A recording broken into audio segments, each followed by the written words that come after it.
Welcome to சித்தூஸ் clip Tamil. இன்றைக்கி நல்ல ஒரு சூப்பரான சுவையான பாகற்காய் தொக்கு குழம்பு 2-3 ஸ்டேஜ் இருக்குது. நம்ம அந்த குழம்பாக எடுக்கிறப்ப அதை சாதத்துக்கு ஊற்றி சாப்பிட்டுக்கலாம். கொஞ்சம் நேரம் விட்டு நல்லா கொதிக்க வச்சு சுண்டை வச்சு பண்ணோம்னா இட்லி, தோசை, பூரி, சப்பாத்தி இதுக்கெல்லாமே நம்ம தொட்டு சாப்பிட்லாம். சூப்பராக இருக்கும். இப்போ அடுப்பில் ஒரு கடாயை நல்லா சூடுபடுத்தியிருக்கேன். அதில் நல்லெண்ணெய் விட்டுருக்கேன். நல்லெண்ணெய் நல்லா 2 குழிக்கரண்டியை ஊற்றிக்கலாம். நல்லெண்ணெயில் வச்சா தான் இந்த பாவக்காய் குழம்பு வந்து ரொம்ப டேஸ்ட்டாக இருக்கும். அதனால நல்லெண்ணெய் சேர்த்துருக்கேன். உங்களுக்கு எண்ணெய் நல்லெண்ணெய் ஒரு வேளை இல்லை அப்படின்னா நீங்கள் எந்த சமையல் எண்ணெய் எது வேணாலும் சேர்த்துக்கலாம், ஒன்றும் பிரச்சனை இல்லை. இப்போது இந்த பாவக்காயை வந்து நல்லா கழுவிட்டு தொடச்சிட்டு அதுக்கப்புறமா கட் பண்ணணும். நம்மளுக்கு ஏற்ற மாதிரி எந்த வடிவத்தில் வேணாலும் கட் பண்ணிக்கலாம். அதை இதில் போட்டு கொஞ்சம் உப்பும் போட்டுட்டு எண்ணெயில் போட்டு நல்லா இந்த முதல்ல பாவக்காயை தான் வதக்கி எடுக்கணும். நல்லா இந்த கலரு வரணும். நல்லா அந்த எண்ணெயில் பொரிஞ்சிருக்கணும். பாவக்காயை இந்த மாதிரி உப்பு போட்டு எண்ணெயில் தனியாக வதக்கி வைக்கிறது வந்து கசப்பு இல்லாமல் இருக்கிறதுக்கு தான். துளி கூட கசப்பே இருக்காது. பாவக்காய் குழம்பு இந்த மாதிரி வதக்கி வச்சிங்கன்னா அவ்வளோ நல்லாயிருக்கும். இப்போது அதே எண்ணெயில் வந்து ஒரு 1/2 டீஸ்பூன் கடுகு, ஒரு 1/4 டீஸ்பூன் வெந்தயம், ஒரு 1/2 டீஸ்பூன் சீரகம், ஒரு 1/2 டீஸ்பூன் உளுத்தம்பருப்பு இது எல்லாத்தையும் போட்டுட்டு நல்லா வதக்கிடலாம். எண்ணெய் வந்து நல்லா செக்கில் ஆட்டின புது எண்ணெய், அதனால தான் இவ்வளோ தூரம் பொங்கி வருது. சின்ன வெங்காயமோ இல்லை பெரிய வெங்காயமாக இருந்ததுன்னா 2 வெங்காயம் நல்லா அந்த மாதிரி பொடியை கட் பண்ணி போட்டுங்க. சின்ன வெங்காயமாக இருந்தால் 2 கைப்பிடி வெங்காயம் போட்டுக்கலாம். இந்த பாவக்காய் குழம்புல இந்த வெங்காயம் வதங்கிறது ரொம்ப முக்கியம். ரொம்ப அதிகமாகவும் வதங்கிடக்கூடாது, ரொம்ப கம்மியாகவும் வதங்கக்கூடாது.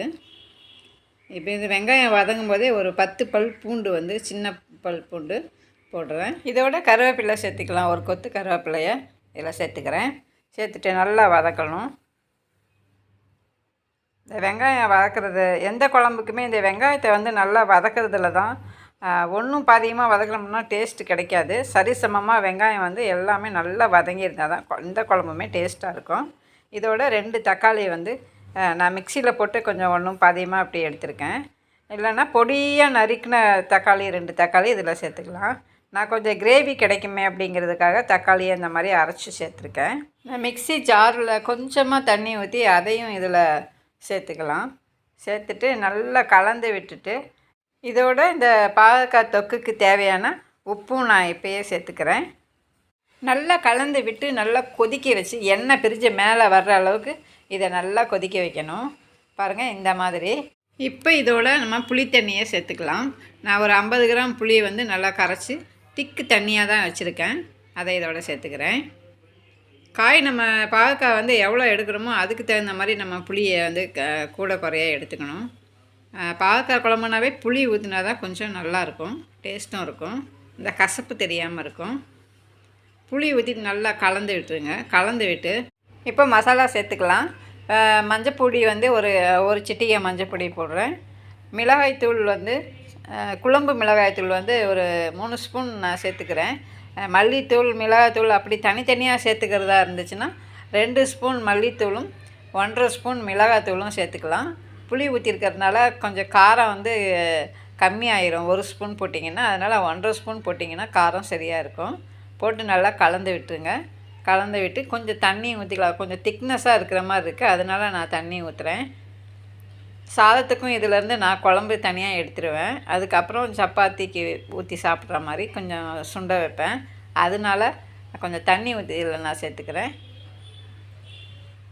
இந்த அளவுக்கு தண்ணி போதும். இப்போ அப்படியே மூடி கரெக்டாக ஒரு 8 நிமிஷம் இல்லாத 10 நிமிஷம் இது நல்லா கொதிக்கணும்.